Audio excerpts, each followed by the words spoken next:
What's up, guys? Farooqi Bros here, back with another podcast. And today, for you guys, we'll be talking about three of the biggest movies that have come out this past week and maybe a week prior as well, and give our thoughts and review. And I want to start with the movie that, you know what, let's be honest, it has not been doing well at the box office, kind of getting 4 million this weekend on a budget of 120.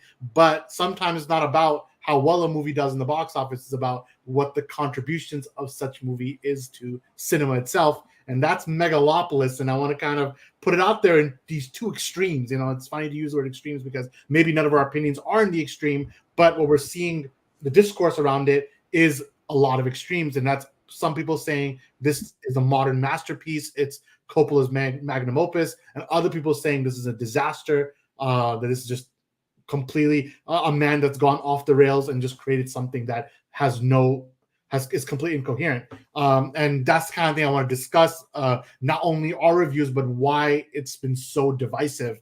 And because it's done so poorly and it's just come out, I kind of want to change it up this podcast and not go into spoilers. So let's just go no spoilers this time, not getting into specifics of what happened to any of the characters, just so that I actually want to encourage the audience to go out there and actually see it. Because even if we might not have a positive or negative review, we're going to get into that. I don't want to deter from you guys seeing this movie, because I do think if I had to make a list of the must-watch movies of 2024, it's on it. So let's get right to it. I think I'll actually start first and get my review out of the way, because you know, I was watching this movie, and to this right now, while I have a prototype Letterboxd score, I haven't actually officially scored the movie for the purposes of Rotten Tomatoes yet, and I'm gonna probably do that today, tomorrow, as I think about it. And one of the reasons is I'm perplexed about this movie. I don't know how to grade it. So, you know, for me, and I said this in my tweet yesterday, it definitely is a singular expression of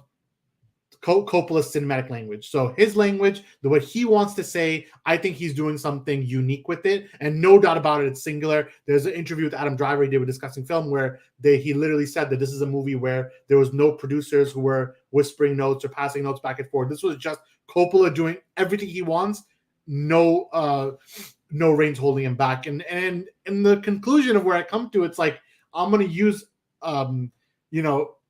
describers that are opposites of each other. So, you know, I think it's grandiose, it's huge vision-wise, but it's also incoherent. It's extremely ambitious, but it's overindulgent. It's absolutely forgettable, but it can also be considered an ego trip. So, like, that's kind of where I'm going backwards. Like, these two complete opposite thoughts keep hitting me while I'm watching this movie, which makes it very fun for a reviewer to review something because it's not generic. And I would take 100 Megalopolises over an MCU movie, like, to give you an example. So there's a difference, but if you're watching something that's art, even though I don't understand it, and I was discussing this on the chat, or maybe it was with my wife, and we're just kind of talking about the movie, and I described it as, you know, sometimes you see a painter who comes in and he's going to just start throwing paint all over the canvas. It's going to look absolutely messy, and then you're going to send someone, and I'm the guy who looks at it and says, I don't get it, you know. So I can see that it's art. I know it's sitting in a museum, but I still don't get it. And that's kind of where my final thought process on Megalopolis is where it didn't work for me. I got to be honest, it didn't work for me. And I wouldn't say it's one of my top 10 movies of the year. I wouldn't say it's the top 20 movie of the year. I just think, but it's unmistakably art, which is a very interesting kind of place to sit in the right in the middle of that dichotomy. So I'm interested, Zion, to see what you thought about the movie. And are you kind of on my side? Are you a little better on that side? Or you think it's better or worse? And how has it aged over the last few days? I'm kind of in agreement with you, but I've kind of different perspective. I get that. Yeah, this is his vision. It was his idea. He put all the fun. He put everything into this film that he wanted to. But that doesn't kind of absolve him of not doing things the way you'd expect him to do. Because when you look at Coppola, you look at his work, from Godfather, Apocalypse Now, and everything else, he has done some absolutely incredible, like, top-tier generational films where they're, like, at the top echelon of what you can get. So then now when you have the film like this and you know that, okay, this is purely his idea, his thesis that he wants to tell, he's trying to convey his vision, no alterations, no, people getting into it and kind of switching it up. This is all him. So given that, it's unfortunate that it turned out the way it did, because it did feel in the sense that he had a lot of different ideas, and instead of kind of focusing on one track, he just put everything in this movie, and that ended up hindering it a lot, in my opinion, because there were moments in the film, like threads that you can follow, where if that was kind of expanded on, that's the film was about, it could have been something incredible. But it went to so many different directions. It had so many different tones. It kind of didn't really know what its own identity was. And that's really, in the end, I think really killed the film. Because visually, it is very interesting what he did and what he's trying to do in this story, this New Rome, this kind of neo New York City future type thing. There is something there. Like, he could have gone to crazy places with this. And even Adam Driver's performance, I think, from the characters, as interesting as performance was, I know it was part comedy, part drama, but if this really was a pure drama movie and written better, Adam Driver could have given like a generational performance. It was all there. The pieces were there for him to kind of take it and run with it. But I think just maybe Coppola was just unsure of the identity of this film itself. And that did hurt, in my opinion. And it was just a lot going on. It was a lot of the visual stuff, visual language, everything was great, but as a whole, it felt like there's very little substance to the visual, which was unfortunate because from his other films, when you look at Godfather, those adapted material, or Apocalypse Now, the writing is just so incredible. And it's unfortunate when you see this film, the writing is really the weakest part of it. And I think just the fact that it went to so many different directions and didn't just focus on one specific thing is what kind of killed it, in my opinion. But again, on the opposite of that, to say it's like the worst film of all time, or it's even the worst film of the year, I think it's complete like hyperbole. It's not that. It's not unwatchable. Like, there are worse films I've seen this year, like significantly worse than this movie. And I think, like you said, what you give credit for is that this is just him. He's the artist. He's the painter. He put everything out there. Maybe some people would be like, "Oh, this is for me. I love it."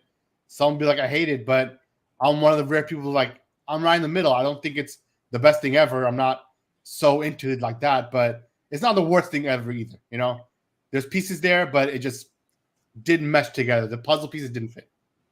I heard people were saying that from a visual perspective, it's more experimental, like Apocalypse Now. It's very different than Godfather, which I would say is like perfection cinema. And by perfection cinema, I don't mean that, oh, you have to like the movie. I mean the literal, like, the math equation that is cinema. It would have 100%. You know, like it just everything was perfect from a shot composition. It follows all the laws that if you went to film school, it would be like, yeah, everything makes sense. Whereas this movie, it's very experimental. It's like, from a shot perspective, there's a lot going on. From a CGI perspective, there's a lot going on. And I feel like for Coppola, I mean, like, it's like, especially on the CGI part, like when it does go CGI, it does sometimes look a little wonky, I'll be honest, but it's like such a mix of practical CGI.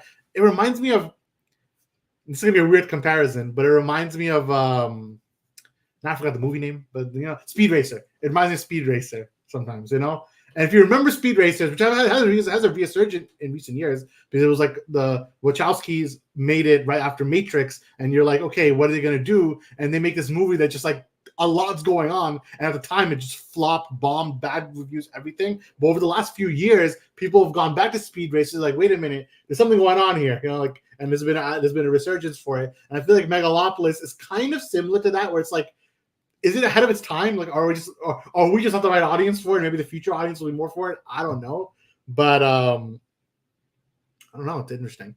I mean, to me, I don't have had a chance to see it because in your area, it's not playing in that top IMAX format like it is for us in New York. But you've seen the discourse online for sure. I mean, what do you make of? Why is this so divisive? Like, why are people going on both ends of the spectrum? Like, this is just crazy. I mean, I've seen the thing about whatever interaction thing he's trying to do. I think he's just way ahead of his time. I feel like people are speaking about this film like it's going to be, a once in a lifetime thing. Like nobody's else going to explore this thing. I feel like he started something where I think companies like Disney or whatever else are going to try to explore, the way that AI technology is moving. I think they're going to try to explore it in the same way. Even when Netflix started doing that thing where you could interact with the movie, you could try to like choose what's going to happen next in like their Black Mirror shows or whatever. I feel like that was kind of like the start of something like this. And I'm not so sure what he was trying to do with like Amazon when he wanted the AI to, when they wanted them to develop some AI thing to interact with the film. I feel like eventually people are going to start doing it. Big corporations are going to start doing it in a way that's more exploitative, try to do it for like the money. I think it's nice to see how ambitious he is for uh, something like this in terms of like the art. Like he really cares about film as an art. He's been trying to do it for a while. He put so much into it. The budget is crazy.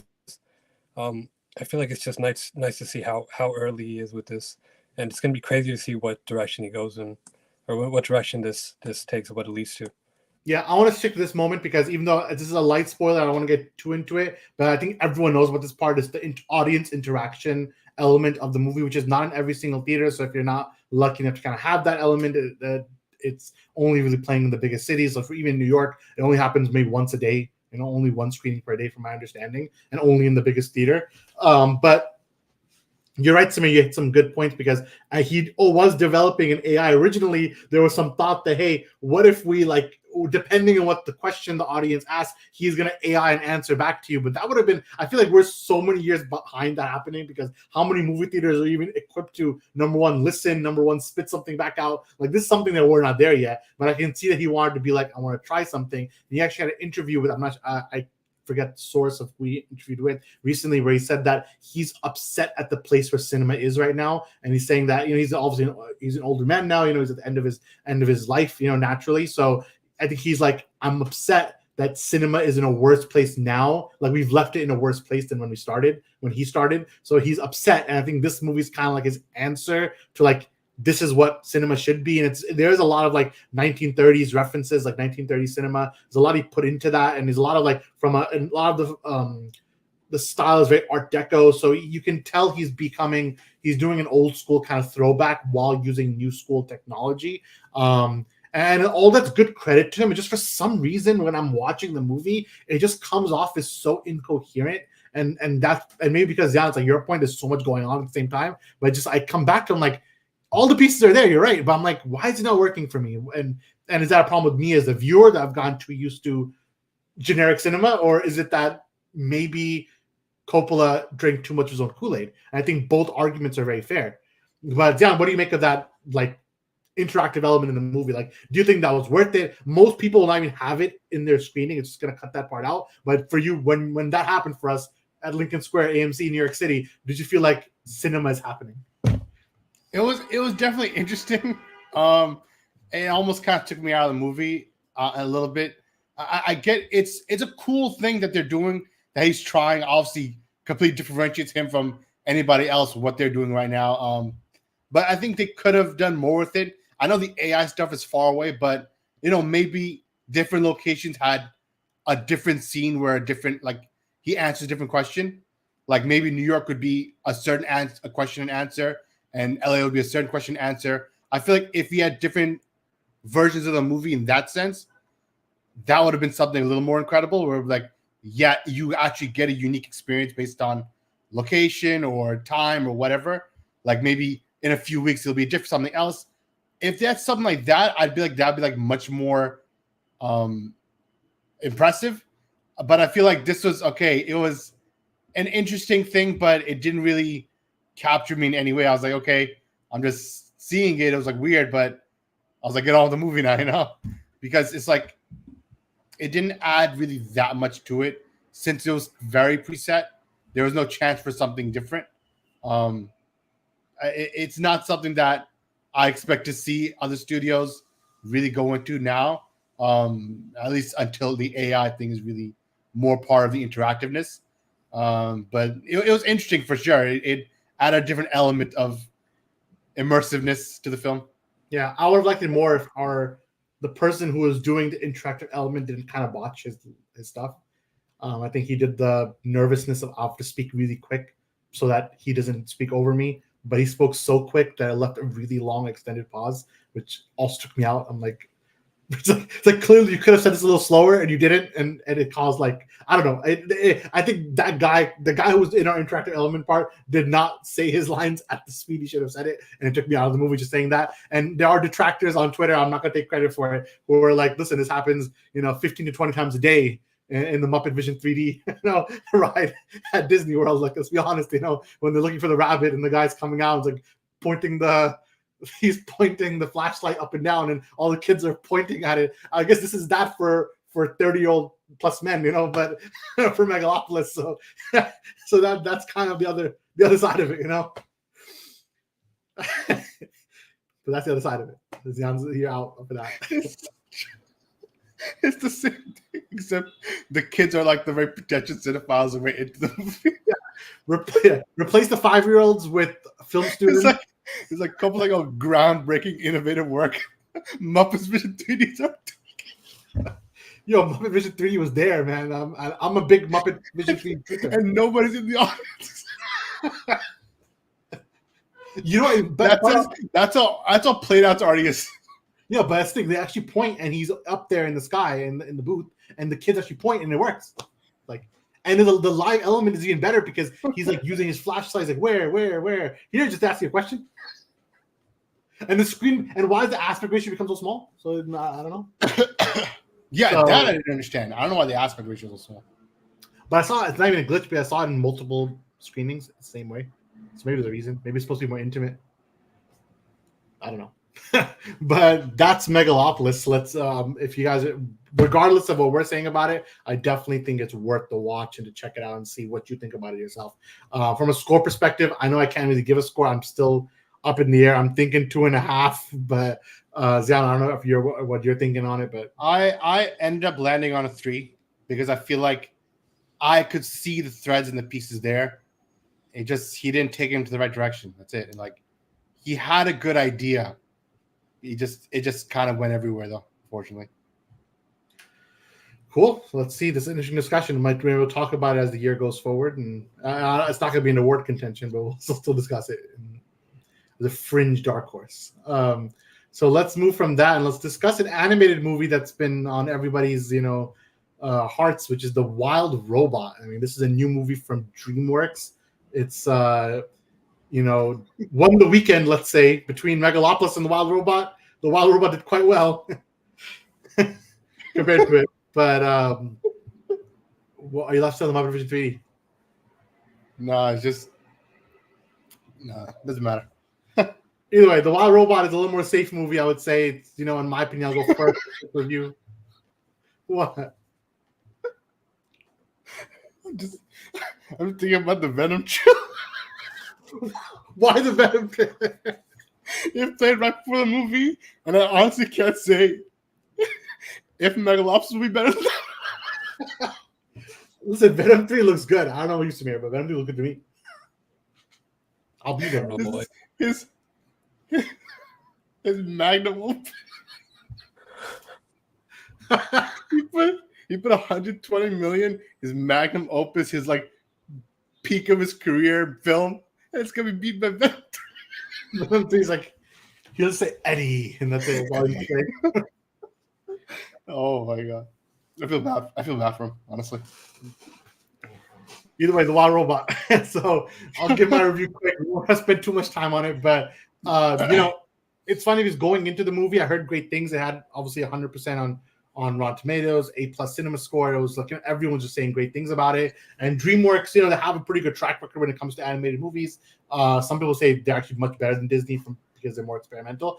But for me, it surprisingly surpassed my expectations. I was coming in like, it's going to be 3.5 movie, good for the kids, etc., etc. And while it is very good for the kids, I was actually very impressed by how multi-layered and how strong the themes were, and the themes about motherhood, the themes about growing up, the themes about breaking out of your shell, about community. It's a lot going there, and maybe too much was going there, but they put so much here, and it's a very meaty adaptation. It is based on a book, and it's not 100% one-to-one adaptation, but it is based on a book, then you guys know. But for me, it did feel really good. The visuals were very grand. It felt very storybook style. It was almost Studio Ghibli inspired. Multiple times the director has said that he was directly inspired by Miyazaki, and I do feel like threads of that are shown. Very few movies in American animation are anything near what Miyazaki does, obviously, but this feels like, you can see homages to him, and you can also see 1 to 2% threads taken from it. So I feel like this is DreamWorks' version of a Miyazaki movie. So I think that was really good, of a Ghibli movie. So I was very impressed. I give this movie 4 stars. Very wholesome. It's gonna get you emotional if you're an emotional moviegoer. But that's what I'm thinking about The Wild Robot. What do you think, Zion? Yeah, I agree with what you said. I get how the director's like, yeah, the Miyazaki influence, and I feel like it's there a little bit, kind of like the animation style. It was a little interesting how they did the animation. It wasn't pure 2D, it wasn't pure 3D, but it was like kind of like a hybrid. It's like a mesh style even, and I thought that was interesting. Like you said, the themes of motherhood and family and like adopted family, that whole sense of everything. It was done very well. I think the writing on that was very strong. It had the right emotional beats. It had the right kind of through line through the movie that kind of carried that heart of it. I feel like it was unclear kind of what the totality idea of it was, because it's like you could have ended the movie at several points, but it felt like they wanted to just throw in more ideas they must have had in like the drawing, on the drawing board, because it felt like it kept going on when the key part of the narrative ended. So I thought that was interesting, but I guess, one more lesson at the end. I like that the comedy and the way the writing was, it really just from minute one it differentiates itself from Disney.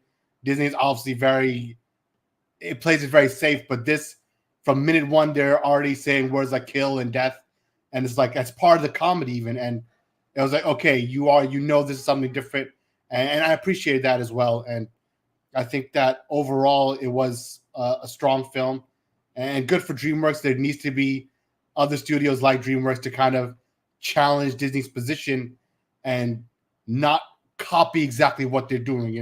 Create their own thing in that child animation film space. And The Wild Robot, I did a good job with that.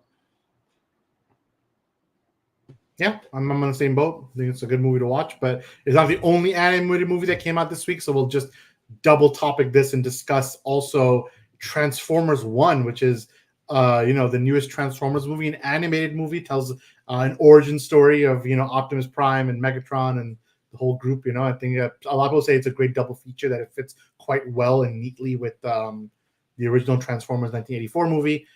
So good stuff. And Zan, I want you to just kind of keep the topic going. What did you think about Transformers 1? Honestly, I had very little expectations going in, but it was much better than I thought it would be. I felt like the voice acting, though, I think Peter Cullen, who the original was, my biggest gripe of the film was that he was not there, even though there was a role that they could have had him even toss a line in as Primus, which is like the main Transformer guy, and they could have had a line there because there were some scenes at the end that were just so incredibly done. And if he just said one line, it would have just, I know everybody in the audience when I saw it, just like the biggest Transformers fans, they would have gone crazy. And I think it was just a pretty strong story actually of Megatron and Optimus Prime before they actually became those people. It's like Orion and D36, I think. And just, it was an interesting movie about a class society and government, and it was very interesting in what they took these characters with. They took it farther than I thought they would, and they actually created some layers in the story of like what it means to be put down, kind of like a class system of like who is the top robot and who's the people with the Transformers and who's people with nothing. And the movie starts out with like these people, they're like these mining robots. They're nothing more than like garbage basically, and that's their role in society, just mine the energon or whatever it was for the rest of society and the city to carry on. And I think that it just played very well into kind of the anger and the frustration that they feel as the movie goes on, the more the plot is revealed and betrayals and things like that, and why Optimus kind of starts going one way and Megatron starts going another way before they obviously become those characters. And I think it was done very, very well. And if you're a Transformers fan, this was a very great film because I think it did do very good justice and kind of create this new style of origin story for these two characters. And I think where it left off in a very, very good point where there is so much more to tell because you know where it ends up. You know that somewhere down the road, there's going to be a big battle. Cybertron's going to get destroyed, and then they have to go to Earth. So obviously, there's a lot more to tell from where the film left off. And I think that hopefully this has done well in the box office or continue to do well. I know people are Twitter joking around saying that this is better than every single of the Michael Bay Transformers movies. And I kind of get that. If you're a pure Transformers fan, I feel like you would agree with that because the focus is on them as the Transformers and not like, American militarism or the human characters, which is obviously a great focus of the Michael Bay films. And I think that it served the movie very well. I enjoyed it. I think for this movie, first of all, D36, D16, D36. But I think the third act of Transformers 1 is really where, from what I've seen, everyone just goes crazy about, like, that's where it becomes from, hey, this is a generic Transformers movie to no, this is the real deal. And I've seen also people say it's the Spider-Verse of Transformers movies. I don't know if it goes that far or not. I'm personally, I think anytime you get Optimus Prime and you not use Peter Cullen, it's kind of a big deal. So I'm kind of with you there, but maybe just we're nostalgia fiends and we're just like wanting for something. Eventually, someone else has to take over the mantle. No, I had no problem with him not being Optimus. Yeah, but he should have been Primus, which is like the main Prime. That was the role for him, even though Primus didn't have any lines. You could have thrown in a line for him in one of the key moments at the end. I think that would have been perfect. Yeah, I don't know, Samir, are you a big Transformers guy yourself? Big Michael Bay guy? I've never seen a single Transformers movie, actually. I was waiting for you to say a line. Samir's never seen any Transformers, not even in terms of one. The first one I feel is required viewing. Just have to know it. The first one. I've seen so much of this, like on Twitter and stuff.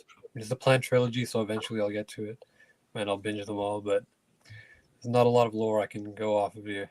No lore. So, but I mean, the Universal Studios ride, that one, devastating everyone. Right. Yeah. Right. Sure. That's pretty much it. Yeah, but I'll leave something else about this movie, but I completely forgot now what my point was. I had some other point to make about Transformers 1, but now it's gone. Oh yeah, that was the box office. Unfortunately, not doing that well. It had a weekend to itself, but Beetlejuice beat it last week, and that was not expected. People thought Beetlejuice. I'm just shocked how well Beetlejuice is doing. To be honest, one of the highest grossing movies of this year. It just keeps beating. This week it lost to the Wild Robot, but in general it's been running multiple weeks, and Transformers just couldn't beat it, which is unfortunate. But I think it'll do quite well on streaming if it comes on Netflix or something. A lot of kids will end up watching it, so maybe there's still hope for a sequel. It clearly is designed for sequels in mind, but let's see if it actually ends up happening. It was marketed like garbage. It's on. Yeah, there was no marketing. Yeah. So from there, let's go to one more movie before we go to our last topic. And Zion, you can handle the solo because I've not had a chance to see it, and I don't think Samir has either. And that's The Substance. I heard this is a body horror movie, so it's a very different type of movie. It's really not my thing, so I might never get to it. But I want to hear. I heard you had some visceral reaction to it yourself, so I want to kind of let you take the floor. What did you think about it? Was this part outside of NIF? This is outside of NIF, yeah. Yeah, outside. Go for it then. Outside of NIF, yeah. I'll heard obviously good things about this movie. There's a lot of buzz around it from the other film festivals, and I was like, okay, let me go see it. And it starts off as like it takes place in current time, but also pseudo future, and it has this like dystopian uneasiness throughout the whole movie. And I think that was really engaging. And between Margaret Qualley and Demi Moore, they're kind of like the two halves in the story of this person. I think it was very interesting seeing the dichotomy of them, and obviously it challenges a lot of notions about ageism and kind of unrealistic body standards in Hollywood that are still there today, and obviously body dysmorphia and things like that. And I feel like if that's somebody like you relate to that kind of stuff, this would hit you even more personally, this film. And on the opposite side of that, it kind of also challenges that notion of like hubris in your own vanity and kind of things like that, and being so arrogant in yourself and like your presentation, and that kind of driving you to do crazy things or make bad decisions. It handled both sides that very well. But like you said, it is a body horror type film, and though the early on it didn't really delve into that, as the movie went along, you can see things start to unravel more and more, and it gets even more uneasy, and it gets even more kind of becomes more of a thriller even. And then that final act is just absolute like batshit. It goes to a complete. It leans into complete full on horror, and it honestly feels even detached from the film itself where it ends up. It's just an absolutely crazy ending. I know the theater I went to, surprisingly, a solid amount of people, and you can hear like visceral reactions to it. It's just more violent than I thought it would be, and more kind of horror-ish, I guess. They really need to have the final act. I think kind of just it worked well and kind of circling the idea of the entire film very well. And just once the credits roll, you're like, what the hell did I just watch at the end, you know? But I think that it helped kind of leave that visceral reaction for you for the movie and kind of have you reflect back to what happened and how you even got to that point. And I think the film did that very, very well. I'm in between a 4 and a 4.5. I ended up leaning, giving it a 4.5, kind of benefit of the doubt, but it is a very strong film, and I think it's interesting. I wouldn't recommend it to everybody, but if you are into kind of like more of like a thriller or even borderline horror, you will enjoy this film. There are layers where it keeps you very engaged, where it doesn't lean into horror in a dumb way. I know a lot of horror movies are like just monster movie and they're like there's no substance. This has a lot of grounded themes kind of underneath it that keep you very engaged throughout the movie until that couple of final sequences where it kind of just goes all out and kind of encompasses the themes in a more physical way and a more visual way. But I enjoyed it for what it was, and it was an interesting experience, to say the least. There you go. Well, from there, I think we can jump into our last topic, which is the what to watch, the Farooqi Bros recommendations. So, as you guys know, I'm going to keep always repeat it just to remind you guys the rules of this one is that we don't have to go film. We can go TV, we can go video game, we can go interesting book, whatever you guys want to recommend, we can recommend. Let's get right into it. Samir, I'm going to put you on the spot. Let you go first unless you're really not ready. But what do you recommend the audience watch? I mean, as you know, I've fallen off. I fell off. I haven't watched a lot of movies recently. I think the most notable movie I watched recently is like Devil Wears Prada or something. But I'd probably recommend one of my favorites from my Letterboxd favorites. I'd recommend Do the Right Thing, the Spike Lee movie. Full of so much style and culture. Everyone should watch that. Or just watch Devil Wears Prada. They're both pretty good. Two recommendations right there. I mean, Zion, do you want to go next? Should I go next? What do you want to do? You can go next. Yeah. So for me, I'm actually going to recommend a movie that just came out officially a couple of days ago for a limited screening, but now that it's done so well, it's on the books to be coming out actually fully now in October. So I want to put it back on your radar. We discussed it a couple of weeks ago, and that is the Superman Christopher Reeve documentary. This movie had a limited release this week for Christopher Reeve's birthday, but it did so well in those 1-2 days. It has 100% Rotten Tomatoes, A+ cinema score, and everyone has been loving it. And it's going to be a big contender for the award circuit for best documentary this year. It might not win, but it's going to be in the contention. So I think this movie, now that it's out, people have seen it. I think it's a great look at the life of Christopher Reeve and how kind of he managed not only being Superman, but also his paralysis and how he fought through it. And I think when it comes out in October, I think it's coming out October 11th. I'd recommend you guys see it. It's a great look. If you're a superhero fan, you're going to like it. If you're not a superhero fan, it's going to be interesting just learning about film history and also learning about Hollywood's icons. I think you're going to like this movie. So I recommend checking out Superman, a Christopher Reeve story, when it comes out next in a couple of weeks. Zion, what about you? I'm going to be honest. I can't really think of anything. I know this last week I've been watching a lot of film festival movies, and there would be a lot I could recommend there, but unfortunately, a lot of them that haven't gotten they haven't. It's unclear what their release date will be. It's even going to come out this year or next year. I know something like Hitman last year. It came out at film festivals, but didn't come out till many, many months later. So there are a few films of the festival I definitely recommend. Just keeping your eye on the radar. You might not be able to see it now unless you're in New York. You buy tickets to the actual festival at Alice Studio Hall, but two movies would be one, Seed of Sacred Fig.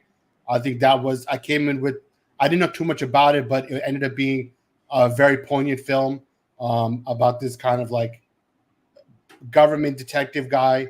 I think it was Iran. Yeah, Iranian film. So, and his family and kind of like, they're both two halves, like the wife and the two daughters, they're living this one life and the dad's living this one life. And there's like, there's riots happening in the street and things of that nature. And like, it takes place, the backdrop is the real life riots that did happen over there for certain XYZ reasons. But I think the way they handled kind of like the family dynamic of it, and then it kind of branching off into this almost thriller type film was very interesting. It was very engaging. And I think that's something to keep in mind. It's just a unique style film. And my second film will be No Other Land. That was just an absolutely incredible documentary film. It was kind of like an on-the-ground documentary of this Palestinian activist, Basil Adra, and this Israeli journalist who was there with him, and he sympathized and he's working with Basil and kind of the people in his village to kind of stop the Israeli occupation from continuing forward. And you see kind of on the ground how they're dealing with that and the injustices that are taking place to them and other surrounding villages, and just how they persevere and keep so much strength even through these horrific things happening to them, and how they're fighting back as well, kind of protesting against it and doing all these things. I think that first person view of it almost, which is incredible to see. And I know a lot of people in the festival, when I saw it, they were talking to me. They're like, they never actually got exposed to that kind of stuff, that perspective. And it was very obviously heavy stuff to take in, very interesting to see.